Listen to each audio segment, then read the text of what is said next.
2019 was the year of the cut. The main central banks cut interest rates more often than in any other year during the decade. And in recent years, some central banks have even strayed into negative territory. But what's the point of negative interest rates? The whole idea is to prod commercial banks into lending money to businesses and consumers in order to get money flowing in the economy. This has been essential since the financial crisis. Central banks hold money for commercial banks. So, if central banks cut their interest rate below zero, they can charge commercial banks interest on the money they're holding. To protect their profits, the commercial banks are then encouraged to cut their own interest rates, and that means it costs less to borrow and more to save. So there should, in theory, be more spending in the economy, which pushes up inflation.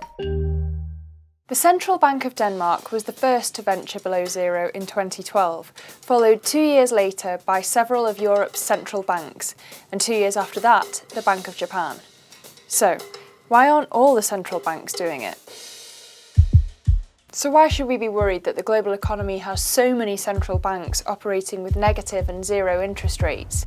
Part of the problem is that when you cut rates so much, there's no more room for manoeuvre to accommodate further fluctuations.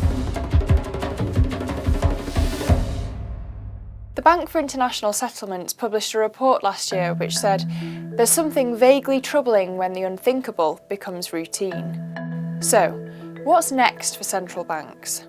After 5 years of negative interest rates, Sweden's Riksbank has said it's time to return to zero, even though economic growth slowed and inflation hasn't met its target. Could this signal the end of this unconventional policy? Until governments are prepared to boost the economy by coughing up with fiscal policies, it looks like central banks will have to use every tool in their belts.